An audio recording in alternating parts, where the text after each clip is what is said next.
friends. Happy Friday. It's Kimberly here with Specialty Care Management and Reiki and coaching. And so I just wanted to share a quick thought, just a thought for you today on this whole concept of developing a company, team, or family culture or personality. When you think about, I just find it interesting. When you study teams, families, businesses, and their culture or their personality, I like to call it the personality of a group, any kind of employer group or company or family even has a personality. It's a culture. It's, what is it that makes that group of people tick? What is it that keeps them together? What helps them be successful? What helps them really grow and develop and move toward a common goal or purpose? And what you find is, it's interesting. I was talking with my husband about this, he does a lot of management work. And we were talking about how, he mentioned, he said, have you noticed that it's the folks that talk a lot about culture and that work hard on their company culture, or that are typically the groups that have the least healthy culture?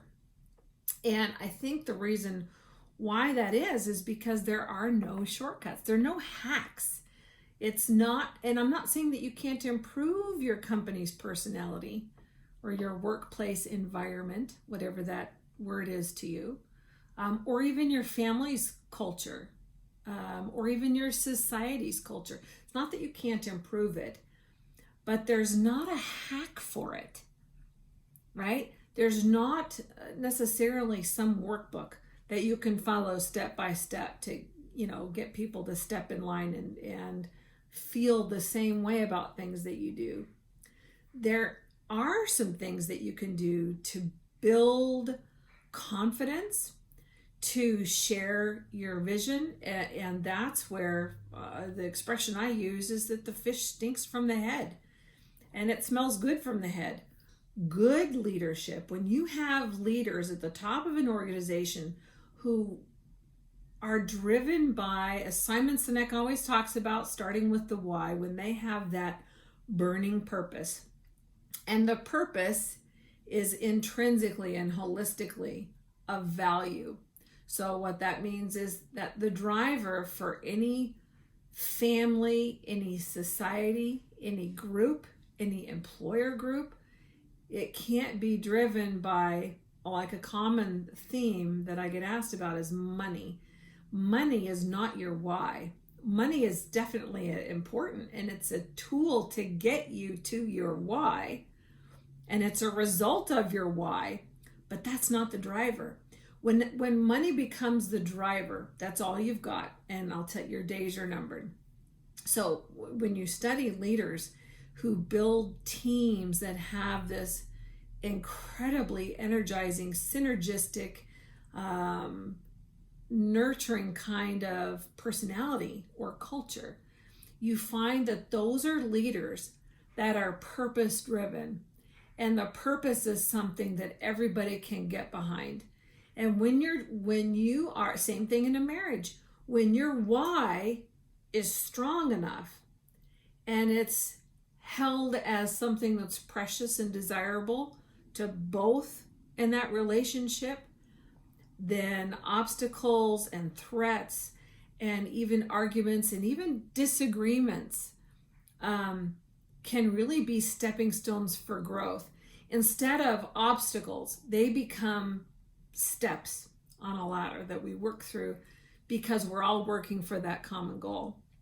And that's what builds successful marriages, builds successful families, builds successful societies. One of the reasons why, historically, I'm not going to talk about today's politics because then I'll have to take a blood pressure pill, but when you look at traditionally or typically, or America is thought of as one of the greatest nations in the world. The reason is it is because it was founded on a common purpose that everybody wanted to be a part of and to get behind. Same thing in a company.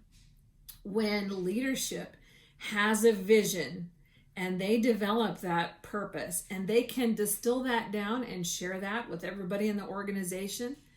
And what you're going to find is not only is this leadership going to attract the people that hold that same purpose, but that becomes the glue that intrinsically motivates people to participate and to support each other and to work through problems and to develop and to brainstorm and to share ideas. And it develops this beautiful environment. It's not a hack for it. It's not something that you can follow a step-by-step protocol and build this culture. Culture always comes from a purpose-driven, it starts from the why, like Simon Sinek says. And good leaders are able to carry that forward, onward and upward, and draw those same attributes to that relationship. And anyway, that's my thought for you today. I would encourage you, by the way, whether you work for yourself or you work for somebody else, or even in your family or in your community, think about, what is your why? Why are you here? What makes you show up every day? And if you don't have that burning, thump, thump, thump, I can't wait to get out the door, or I can't wait to be with these people, or I can't wait to, take on the next project, I would encourage you to either find something that you can get excited about, find out what that why is, find out how that ties in with your own purpose. And if not, then, you might want to look for somewhere where you can find that kind of energy, because then your work and life takes on a real deliciousness to it. And it's powerful. Anyway, make it a wonderful week. Happy Thanksgiving. Bye, friends.